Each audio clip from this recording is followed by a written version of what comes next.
Yeah, that's good. That works. Should I come closer? No, you're fine. Oh, should I stand back there? No, you're too tall. So hey guys, I am here with Chris. He is basically the photo wizard of Supernatural Conventions. Hi guys. I have questions here for him. I have answers, hopefully. Some of you guys sent me questions, so thank you for doing that. So the first question is kind of starting at the beginning. How did you get into photography and how did you start photographing at creation cons? It's a, some people may have heard the story that is a bit long in history because it was 1986 when I used to leave the disgusting lunchroom in school to go buy comic books. And at the store that was right around the corner from my elementary school had a help wanted sign. Obviously, being 12 years old, I couldn't work in the comic store, but my mother needed a job. So I had mentioned to her when she was going around to, interviews and stuff, I said, the comic store needs someone. I said, you should go and work at the store. So she actually went in for the interview, which was not to sell comics, it was to help creation with booking conventions in space-wise, as far as the hotels and things, because they were running Star Trek conventions and comic shows. So she actually got the job, and I started helping out. I think it was 1988 was a Star Wars convention, and I was still playing with Star Wars dolls, embarrassingly enough, but getting to my first show and getting to see actors that I grew up with from when I was 4 or 5 years old to having their figures and then meeting them in person, it was a exciting thing for me. As far as photography, my dad was he took a lot of pictures in Vietnam in the Navy. He always had cameras, and he gave me a camera when I was young, which I think there was something mysterious about him having a dark room in the house because there was a red light and obviously developing pictures and then seeing pictures that were pieces of paper become something was, I think, stuck in my mind. And I got back into photography after my dad broke up. That was about 12 years ago, and started helping these guys at shows. As far as photography goes, when that kind of coincided and just it was the right place at the right time, and it worked out to where I am now with these guys, and been doing it for 12 years and Supernatural for 9.5 years. That's awesome. Getting to 10, so it's great. So Lynn told me that you haven't missed one Supernatural convention? Yeah, actually, she was one. Lynn is from Fangasm, but she was up there with me as far as being one of the only ones to have been at all of them since they started, and luckily enough, I'm the last man standing, the last human. So. How does taking pictures at Supernatural conventions differ from taking photos at other conventions? There's something, and it was somewhat early on, there was something about the cast, which starts obviously with Jared and Jensen, as far as their openness to wanting everyone to be happy that comes to the show. And that could be, so many reasons why a person that comes here, their love of the show, their love to be around friends that they met at the shows. So it's different reasons for different people, but it's all shared with one common desire to make sure that person goes home happy that comes. It's a magical time to be at these for me, and I'm in a position where being able to make people happy and making an environment that lends itself to being memorable, not just a picture, was something that I've always wanted to give back, to people that come. Because whether they drove or they flew or they walked or they rode their bikes, they made an effort to be here, and I've got to make an effort to make sure they're happy. Well, it definitely shows in your work.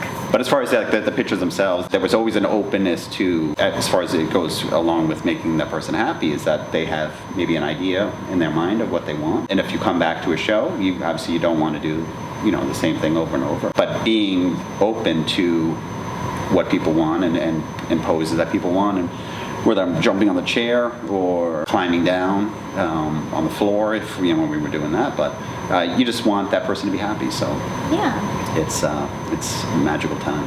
Well, you're very well known in the fandom for creating an environment that really is special, because I know, I've been to Wizard World Comic Cons and stuff like that, and the photo process there has been really bland and not as fun. The photographers don't move, they don't interact. It's just click next, click next. Yeah, it's I've been to some of those other shows, but there's something that differentiates this show as far as how it's set up. Those are set up on a much larger scale, so it's in a way they can't do it any other way besides that, the way it's set up. Yeah. Whereas why I'm much more comfortable in this environment is because I'm able to give a different situation set up, for people that come, that it's not just standing next click.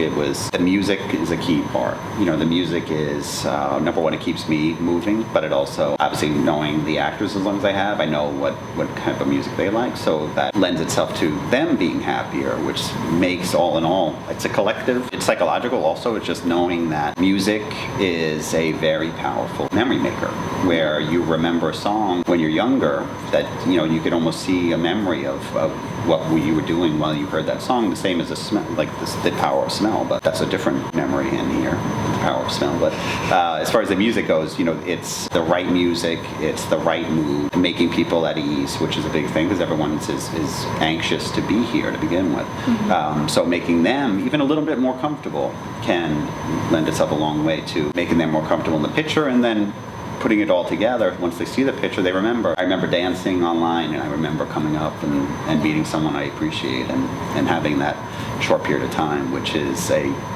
moment that will never happen again. And the next time you come, it's going to be different. And it could be different in just a slight way. It could just be a different song that is a different memory. Maybe you remember it in a different way from something else. But all in all, it collects itself to be something that is more than a picture. And that's how I've always approached it. I said to myself, I have a power to make this a very special thing, because it could be just another thing you do, where it should be much more.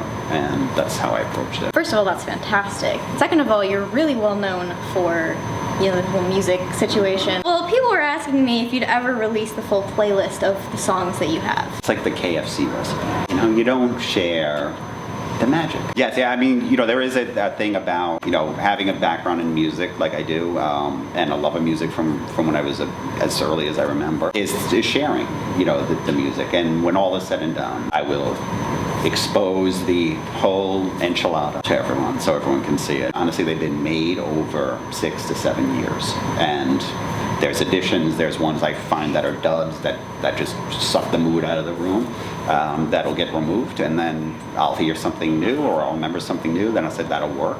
And then it gets added, and playlists get combined and mixed up and everything else, but eventually everything will be seen. But the thing is now, if everyone knows what they are and everyone hears them before, when you come in, that's part of the reason that it's as special as it is because you don't know what to expect. Mm-hmm. So if you know what to expect, it's almost like seeing your friend telling you the end of a movie before you see the movie. And obviously you don't want to spoil the magic. So that's part of it. Well, that's awesome. But I'm glad you're going to release it. Yeah, they'll be out eventually. Speaking of music, you played bass with Thought and Swing on Saturday Night Special. I was just wondering, how did you get started doing that? Like, have you always done that with them, or? One of the girls working with me today, she showed me a schedule from 2009, which was one of the older Supernatural schedules, and it was obviously a much different format and not as elaborate as it is today. And the Saturday night the concert was born out of just a changeover to move up another level as far as excitement for the fans. And Rob and the band being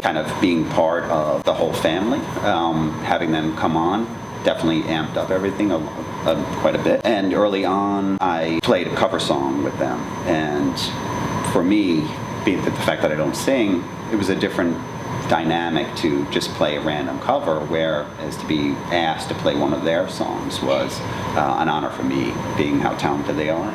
I had a background I had my own band. I started playing bass when I was 16. I still have my first bass, which comes to some shows once in a while, which is nice. But once the band broke up, that got me back into photography. So if that hadn't happened, as far as my band breaking up, I don't know if I would have gotten back into it as heavily as I did. Everything happens for a reason.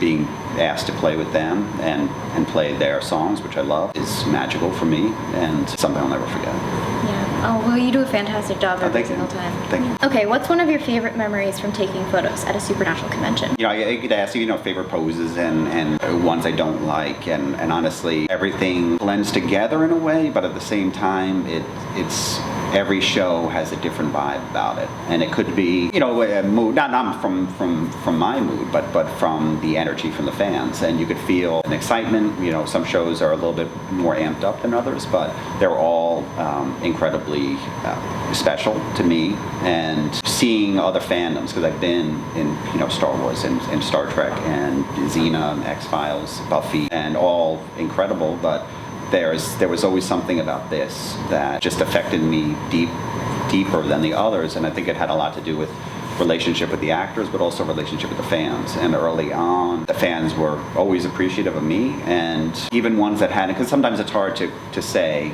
that if you haven't been to another type of convention, to say that I do things differently, because you may not know anything else. That's just the way I do it. But with the, you know, the growth of Comic-Con and other shows that people have gone to, they see the difference sometimes, and they appreciate what I do, and they've always been that way. And I've gotten amazing gifts, and I've gotten amazing messages, and the fans that know me and the fans that have come to our shows, they know that there's something special about these, and being part of all that is just one of a kind. This will never happen again, you know, because of, for me, it's a cliche, but it's just the right place at the right time, you know, and it's just the right time to be with people that I care about, and to be with the actors that I care about. You know, we're together literally probably almost 40 to 50 days a year when doing, you know, 15, 16 shows. It's very special. Did you ever think when you started this that you'd ever get a reaction from the fandom like this? Like, people stop you and ask you for selfies, and they make little pop figures of you. Like, did you ever Well, I think that's why it's been that way, is because I never approached it that way. You know, and if you do something, what I do, and are not really genuine about it, I think people will kind of feel that out, you know, but people that know me know that what I want is for people to be happy, you know, and I have a power to do that, and it could be for just that 10 seconds. Those 10 seconds, that's time that someone else will never get a chance to make someone happy. And if I took that for granted, then I shouldn't be doing what I do. Being that you have such a close relationship with the cast, a lot of people are wondering if we're ever going to see a cameo for you on Supernatural. Well, I'm in New York. I live in New York, so I'm not close to the show. You know, they've been gracious enough to invite me to the set. It's just the timing, you know, of everything, considering how many of these we do a year. I do over 30 trips a year for work. So to get there and leave my kids and everything else, and they have their own full schedules to begin with. I love to. I was in Kings of Con, which no one knows, because I had gone there one day with Gil, and we were, Gil was obviously filming that day. I had finished another show that weekend, and my family was coming, so I had a day free, and I went and took shots on the set, which people have seen, but I was one of the merchandise sellers in the background at one of the scenes, which I got caught, thank God. But you got cut? I was in the background, and I think you could see my arm in one shot, but it was you know, great to be part of that, and it was also a show that my wife and I love to watch, and it was up there with Game of Thrones, so every week she would ask, did they post a new one, did they post a new one? So it was really incredibly well done, and they're so talented, so hopefully that comes back to another season. It comes back. It's so good. That was great. I was a little bit disappointed though that you weren't the photographer. Well, they had mentioned that there were some loose, you know, the character being based on certain things that I do, which is always have a beanie hat on. And Kurt was great. You know, everyone that was part of it was, obviously you see that there was a power of actors from Supernatural, but also actors from outside that are friends with them, and it's a relationship where everyone watches each other's back, but also will do anything for each other if they need to. That's representing, honestly, what the concert will always be about to me, which is about what happened to Rob and what he went through, and how you take care of the people you care about, and you want them to be better, and you'll do anything you can to make sure that they are. All in all, it was great. It's a fantastic show. If you guys haven't seen it, please go watch it and support it, because they're looking for a new home for the second season, right? Yeah. Hopefully that happens. So you take all of these beautiful pictures, you know, behind the scenes and of the Saturday night special, and I was just wondering, like, when did you start doing that? Like, was it just kind of like a random thing? Do you plan? No, I think that played into how much I look forward to coming to these. Being in the position that I am, there's no one else that really obviously has the way to get in to be around everyone, where no one has their, you know, really guard up. And it's basically just documenting, you know, what what happens here. And so it was done originally to capture it for us. But in a way, that was kind of a selfish mentality because I know how much everyone loves the show, loves coming to the conventions, and there's a whole side that no one really gets to see, which is, us, in the green room, taking naps or playing ping pong or playing wiffle ball in the backyard, throwing the football by the dumpsters. And every show is different depending on what type of environment we have around us. But if we didn't get along, I think it'd be much more difficult. Not for the fans, but I think for us to be around each other as often as we are. And there is a definite love of being around each other. It's a long time of the year and you're away from your family, so that's hard. Getting along the way we do, I think it made it much more enjoyable, to be part of. And the photos that you capture are absolutely beautiful. Yeah, those are, I think I mentioned, I'm so rude, I don't mean to cut you off, but there's a reason why I take them, and that's to eventually release them in some format. I'm not sure exactly how that's going to happen, but it will happen. Possibly a book. Possibly a book, yeah. But there's, we're getting close to 10 years, we're getting close to 100 Supernatural conventions, and it's a unique position for me, being I was the only one that's been at every one. There may be a show where I don't take as many backstage ones because I'm so busy here too. So it's exhausting all day, but at the same time it's a thought from mine to say if I don't do it, no one else is going to do it. It's almost a responsibility that I do it, because when all is said and done, I know myself and many of the cast will look back and remember this in such a fond way and just know that it'll never happen again.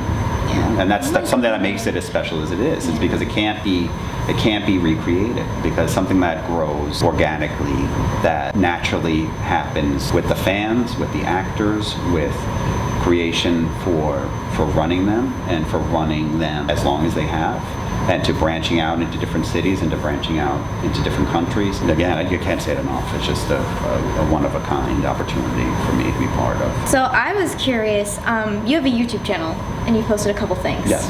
I was wondering if you'd ever consider doing more video work or maybe more behind-the-scenes videos type situations. It's timing, with video. It's a different animal than taking photos, because a camera you could just walk around with. It's almost like, in a way, it's like a sniper where you just go pshung, and you're on to the next one. With the video, it involves a lot more setup, it involves a lot more with the lighting. Not just turning on and turning off, because you want to put out something that you obviously take a lot of pride in what you do, and you don't want to just spit it out. So for me, pictures were easier way to document, because in a way it leaves open a bit more interpretation than video does. And so many fans take video as it is, and so many great photographers that are part of the fandom that have grown over the years from, just maybe buying a camera to take pictures and then eventually realizing that they want to do it for a living because of what they've taken, and other photographers, being influenced by other photographers. Fans that have told me that I influenced them to pick up a camera is so flattering. Video is always, I've never really gotten into it. The stuff I post, I have a drone, so I brought that to Iceland and filmed some video there. It's not as easy, because especially a lot of the conventions we do are closer to airports, so I can't do my drone flying around like the X-Wing, so it's a different kind of thing. And plus it involves another bag for me to bring, which I'm already maxed out, trust me, with my amount of luggage that I drag. But yeah, thank you for looking. Yes, of course. I love your photography. I get so interested in videos, and I love, even when they just do the little Snapchat videos when they're about, it's so cute to see how they interact with each other. Well, that's again, it's, I think something that many fans are intrigued by is behind the scenes, of what happens in the hallways. And, a lot of times, I think everyone kind of realizes that it's not the most glamorous background as far as where everyone walks through and the environment that we're in backstage and everything else. But for me, taking the pictures of what happens, it's again just capturing something that I've always loved documentary on movies. When you're watching a movie and at the end you could see the making of it to see how it happened. And that started probably with Star Wars for me, was seeing and realizing how much work goes into making something like that. We used to do Lord of the Rings shows, and Andy Serkis had come to a few, and he was talking about his character transformation into Golem. So seeing that in person and hearing all the behind the scenes, you realize that productions are enormous things to put on. For me, capturing that in a way is kind of just reminiscing about my love of documentary photography and videos. So That's so cool. Yeah. I kind of nerd out over that stuff too. I mean, I'm going to film school, so it's Yeah. like I love seeing how they make things, which is why I'm always so interested in what you do as well, because you basically document. The only difference is that you're taking still photography instead of video. And that's the thing, you want for what I do, when the stuff I post on Instagram or my websites or anything else, there's random names, and people ask me why do I name the pictures that I name, the reasons I name them, and it's a diary for me. It's a way that I remember what was going on when I took it. And it could be a smell of something I smelled at the time, or it could be, something I had just had a conversation about. In a way, it's just a way to remember. When you associate a memory with more than just an image, it's a stronger memory because you're grouping multiple kind of joggers of that memory together. It's nothing more than just doing what I love to do, and being able to do that for as long as I have, and to be around people that I care about and do it. It's very unique, and I'm very lucky. Okay, so this is kind of like a random question. Scout wanted to know, how do you choose your beanies for the weekend, and how many backups do you bring? Good question. I've lost beanies at shows, and it's very traumatic. Many tears are shed, but I have 12. I don't have 12 at each show. I have at least 3. Honestly, most of them are dark green. I have one gray one. My son inherits the ones that he puts in the wash and shrinks, and then he gets them. But yeah, I'd say it's a constant revolving beanie cycle. It's almost like the birth of a butterfly, what the cycle of that is. The beanie is born and the beanie dies eventually, but the beanies are loved. It's ironic because you're not wearing a beanie right now. I purposely didn't wear a beanie. Really? Yes. Why? I knew this question was coming, possibly. When you're not shooting at a con, what types of photography do you enjoy? The photography I enjoy is not the easiest to do, which involves abandoned spaces. And it's a lot of photographers have that love of something that we built has been taken over a period of time, and it's sometimes a short period of time, where 5 years later something is completely different than it was then in that time span, where it's almost nature reclaims what it was originally before we built something on it. And at the same time, I love taking portraits, and at the same time, obviously, pictures of my kids, or pictures of when I was young was my cat. It's just you find love in what you want to do, and if you love something, and sometimes you outgrow that and you move on. And trying to push something that you used to love that maybe you don't love the same way. It's the same as a relationship, and sometimes something changes and people outgrow each other. Sometimes your love of something you do is no longer there. So forcing something is not the way to do it, but for me, I've always loved taking photography, and sometimes I do shut down for a couple weeks or even a month or so where I don't even pick up the camera, and it's not bad. And some people may think that I love to do this, and it just frustrates me and I don't want to do it. And it's not unnatural to take a break. Yeah. It's important too, because you get re-inspired to do it. And when you push something, you start to regret it, and you start to look at it in a negative way, which you shouldn't. Yeah, no, I've definitely fallen prey to that one. Yeah, that's a common, every, artist or a perfumer down the line, that's someone that loves to do something and is inspired to do it. When that passion kind of slows down, when you try to push it, you start to look at it in a way of frustration, and it's something that shouldn't be that way. And it's something where, for music, for me, was I never went to school for it. I never went to school for photography. Not that that's bad to go to school for these things, but for me, it was just always doing it because I loved it and for no other reason. And not because I had to do a class, and not because I had to do a test, and or I had to write charts or anything else. It was almost in a way, it was very childlike of something you love to do and something I love to play with. And just doing it because of the love of it and no other reason at all. And I think you just kind of find your own voice in that to take it another level. Not easy to do, and sometimes it's hard to say I'm going to do this today, but sometimes you push through it because you love it. You had your own panel at a Supernatural convention in New Jersey. What was that like? Rob and Rich, they had obligations where they were filming and Rich was directing. So Jason was great, and in a way I just wanted to kind of chip in a little bit and just make something a little different for fans that were coming. And, I get asked many times about, meet and greets and setting up, just almost like a makeshift seminar on how I process images and answer questions about photography, which is hopefully something that's going to happen soon. But separate from that, they had approached me because I was going to do a meet and greet there, and I was approached to say maybe it'd be better to do on a larger scale for everyone that was coming, because it wasn't just obviously photographers, but also some fans that have known me for so long always wanted to ask me questions. So it was great. The band played an intro for me, which was amazing. Being around people that I love to be around, and the fans were great. So it was great. Yeah. Little stomach turning, but it's all good. Do you think you'll ever do more of those in the future? I don't know. It's the schedules. Obviously, the fans that come know how busy and jam packed they are. But never say never. We'll see. I do it again. I do it. Yeah, that's awesome. Thank you for watching that. The Wayward spinoff with Kim and Brianna is happening, and I just wanted to know what your thoughts were on that. Amazing. I love the girls. I love the women of the show. I love the fact that they were given an opportunity, and which I'm sure they'll knock out of the park. I hope it works out, because they deserve nothing but the best. And I love the girls.